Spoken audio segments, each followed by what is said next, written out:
ministre Awa Domelo était à Prikro, situé au centre-est de la Côte d'Ivoire, à environ 300 km d'Abidjan, le 21 février dernier.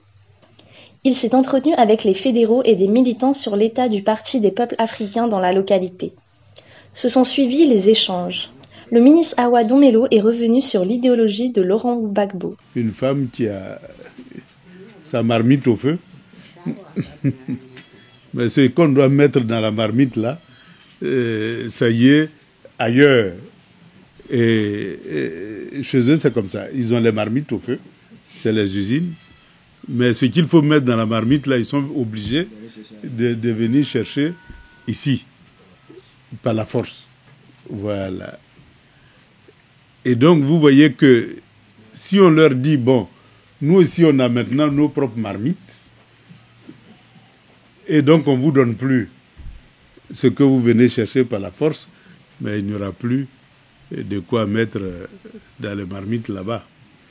Et s'il n'y a plus de quoi mettre dans les marmites, c'est la faim, c'est la pauvreté, c'est le chômage. Ça, ils ne veulent pas ça. Ils veulent que nous, on soit dans la faim, dans la pauvreté, dans le chômage, et ils prennent notre richesse pour aller alimenter leurs marmites. Et nous, quand on veut créer nos marmites, on dit non, non, vous n'avez pas le droit. Nous, on va créer là-bas, on va préparer, et puis on vous donne un peu. Voilà. Et c'est ce qui se passe. Maintenant, les Africains disent l'heure est venue pour qu'on ait nos propres marmites. Voilà. Et qu'on prépare pour nous-mêmes et que toutes nos richesses nourrissent les Africains et les rendent riches. Voilà la nouvelle orientation. C'est aussi simple que ça. Mais vous voyez que ce n'est pas facile. Parce que celui qui prend votre richesse, lui, il a des fusils. Il a des fusils. Vous n'avez pas de fusils. Et donc, dès lors que vous voulez créer vos marmites pour préparer vos propres matières premières, eh bien, on dit haut les mains. Si vous faites, on tire sur vous. Voilà la situation. Mais quand c'est comme ça, eh bien, en 2000, quand on a pris le pouvoir, c'est ce qui nous est arrivé. Quand Gbagbo a dit, bon, maintenant, le cacao, c'est pour les paysans, et que les paysans eux-mêmes doivent construire des usines pour faire du chocolat, on a dit haut les mains.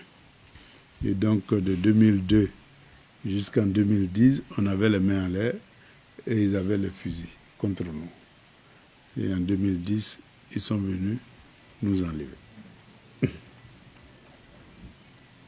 Mais quand on a fait ça, qu'est-ce qu'il faut faire pour revenir? C'est ça le vrai problème.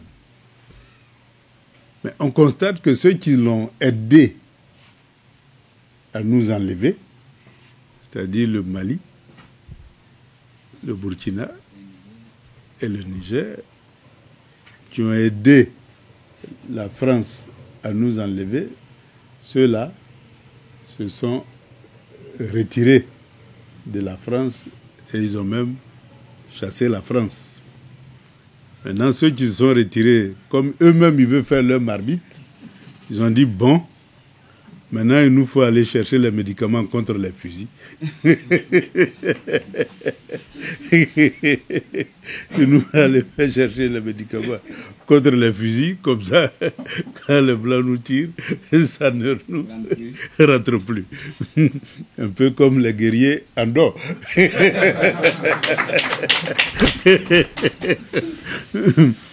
Et donc, c'est ce qu'ils ont fait. Ils sont allés vers la Russie. Et puis, la Russie a dit, bon, moi, ce que je peux faire, c'est de vous protéger contre les balles françaises pour que vous soyez capables de vous développer en exploitant vous-même vos ressources et en créant vos propres marmites pour que vous deveniez de plus en plus riches. Voilà le chemin qu'ils ont pris. Et voilà comment ils se protègent aujourd'hui pour avancer.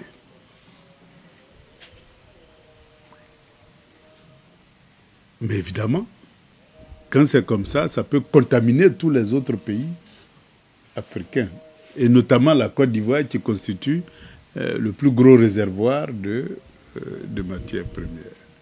Donc vous voyez que en 2025, eh bien, la bataille, c'est entre ceux qui veulent toujours que ces gens qui sont venus par la force prendre nos richesses continuent de prendre et nous devenir pauvres, et ceux qui ne veulent plus de cette situation.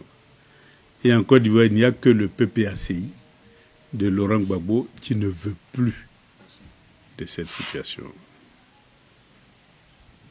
Donc vous comprenez pourquoi ils ne veulent pas qu'il soit candidat. Voilà la seule raison. Il n'y a pas d'autre. Ce n'est pas parce qu'il a cassé la BCAO, ce n'est pas parce qu'il a fait ceci, cela, ce n'est pas vrai. La seule raison, c'est qu'ils ne veulent pas que les richesses de la Côte d'Ivoire bénéficient d'abord à la Côte d'Ivoire et qu'en priorité, ça bénéficie à ceux qui nous ont colonisés. Voilà la seule raison.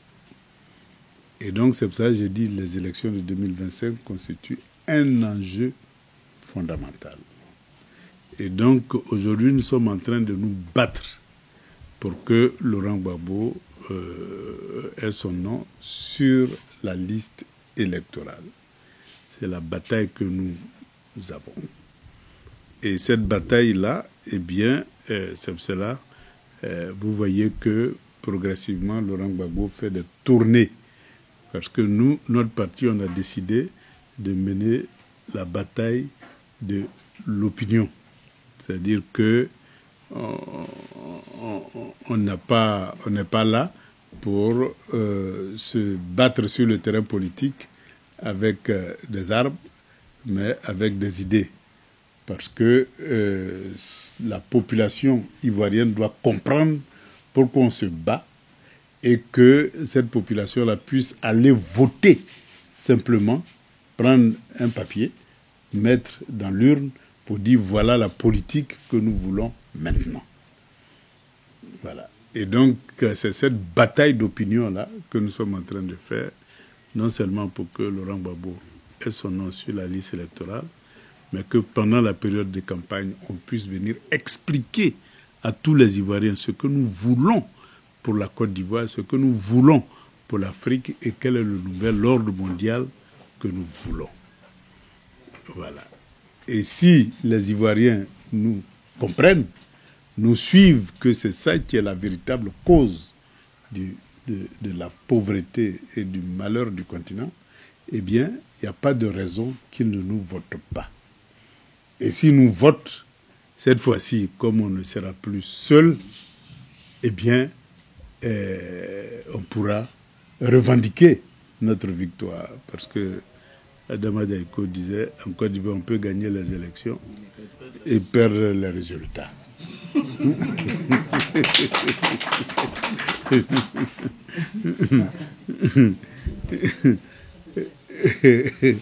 Et donc, cette fois-ci-là, ceux qui nous ont fait perdre les résultats sont devenus nos amis naturels parce qu'on a le même combat. Donc, ça veut dire que le combat que Laurent Gbagbo a commencé, eux, ils ont compris ça maintenant. Et toute l'Afrique a compris. Et comme toute l'Afrique a compris, ils ont commencé à bénéficier du combat que nous avons mené, mais avec des alliés qui les protègent. C'est pour cela que nous aussi, on doit tout faire pour faire comprendre, parce qu'on a menti tellement aux Ivoiriens. On les blague avec des histoires d'échangeurs, de routes, de grands travaux qui ont été faits pour les Ivoiriens. Mais il ne s'agit pas de ça. Il s'agit de nos richesses qui doivent nous nourrir et qui doivent nous rendre riches. Voilà ça. Maintenant, quand on flatte les Ivoiriens en disant on a fait des ponts, on a fait des routes, Mais derrière ces ponts, qu'est-ce qui passe sur ces ponts-là? C'est nos richesses. Mais ça va où? Ça va loin de nous, et nous, on meurt de faim ici. Or, ce qu'on veut, c'est que sur ces routes-là, passent nos richesses pour aller dans nos marmites. Voilà, et que nos marmites nous permettent de nous enrichir. Voilà ce que nous voulons. Il ne s'agit pas uniquement de faire des routes. Et quelles routes? Aujourd'hui, on a 83 000 kilomètres de routes en Côte d'Ivoire. Sur les 83 000, il n'y a que 7 000 qui sont bitumées. Ça veut dire que toutes les pistes qui vont dans les plantations pour ramasser cette richesse-là, eh bien, sont encore dans la brousse. Et nos parents, pour survivre, sont obligés de prendre des vélos, marcher, traverser des rivières sans pont, alors qu'on dit qu'il y a des ponts partout maintenant en Côte d'Ivoire. Mais traverser des rivières sans pont, mettre souvent les sacs sur leur dos ou bien sur leur tête pour venir leur donner ça. Parce qu'on ne dit pas pour venir vendre, on vient leur donner. Puisque ce qu'ils nous donnent en retour, ça ne peut même pas nous nourrir. Donc on vient leur donner. Et on souffre pour venir leur donner, pour avoir un peu. Et ce peu-là, ça ne peut ni soigner les enfants, ni scolariser les enfants, ni nourrir la famille. Donc c'est cette souffrance-là qu'on ne veut plus. Maintenant, on veut qu'il y ait des ponts pour aller dans nos plantations, qu'il y ait des routes pour aller dans nos plantations et qu'il y ait des véhicules avec lesquels on puisse transporter ces produits-là et des machines pour travailler sans trop se fatiguer. Or ça, nous pouvons le faire pourvu que nous-mêmes, nous soyons maîtres de nos richesses. Nous pouvons le faire. Et donc, voilà un peu les enjeux. Et donc, nous devons faire comprendre à nos parents que les élections qui arrivent là, eh bien, il n'y a que le PPACI qui peut permettre de reprendre notre économie en main et qu'on puisse continuer notre développement. Après l'intervention du ministre, les fédéraux et militants se sont exprimés. Ça, c'est avec une joie immense parce que c'est la première fois depuis les événements qu'on a eu aussi une autre responsabilité, personnalité, en l'occurrence M. Don Melo. Ça nous va droit au cœur. Et véritablement, nous souhaiterions que le président Laurent Gbagbo nous rende visite et que la victoire prochaine, là, on l'acclame. Vraiment, merci beaucoup. Merci. Moi, c'est Kofi Aoussiaka, fédéral des sous-préfectures de Fabien-Koro, Anianou Nafana et puis Kofi Amokoro. Également 4 majors maires au compte du PPACI à la mairie de Prikoro. Ce jour, nous avons reçu la visite du ministre Awa Don Melo. C'était vraiment une très belle visite. Nous l'avons remercié au nom de toute la fédération de Prikoro et au nom de tous les militants. Il nous a donné les enjeux de l'élection 2025. Où est-ce que le pays va, où est-ce que le parti compte nous envoyer, qui est en apport de la souveraineté économique de la Côte d'Ivoire. Et je pense que ça a été vraiment des échanges très enrichissants. Les camarades présents lui ont posé des questions et que le ministre a pu répondre. Nous attendons que le parti nous soutienne financièrement, parce que sans les finances, on ne peut pas faire la politique de terrain. Parce que la politique, c'est le terrain. Aller sur le terrain nécessite des moyens. Donc aujourd'hui, nous demandons à ce que le parti puisse nous apporter des appuis, si possible des appuis financiers et surtout des appuis de mobilité. Parce qu'il faut avoir les moyens. Si tu as les moyens qui n'ont pas de mobilité, tu ne peux pas se déplacer, tu ne peux pas faire de travail. Donc voici vraiment ces 2 gros problèmes que nous avons. Je suis le camarade Kwaku Kofi Bernard, fédéral de PPACI de Mbayakro. Nous sommes venus soutenir la fédération de Prikoro parce que le ministre Awa Don Melo a décidé de venir rendre visite à cette fédération et échanger avec les camarades. Et c'est pourquoi nous sommes là. Qu'est-ce que nous attendons donc de cette visite? Il faut dire que c'est pour nous une grande joie de savoir qu'un haut cadre du PPACI se déplace aujourd'hui visiter donc les militants que nous sommes ici. Et donc pour nous, ça augure quand même d'un bel avenir du parti dans la zone. Il faut dire que nous attendons beaucoup du ministre, nous attendons de lui vraiment un soutien Parce que nous sommes une zone où vraiment ce n'est pas facile. Il faut dire qu'on manque terriblement de moyens et nous avons besoin de soutien dans ce sens-là pour pouvoir parcourir les villages, les hameaux, toutes les localités donc, de nos différentes fédérations pour que le parti puisse vraiment revivre.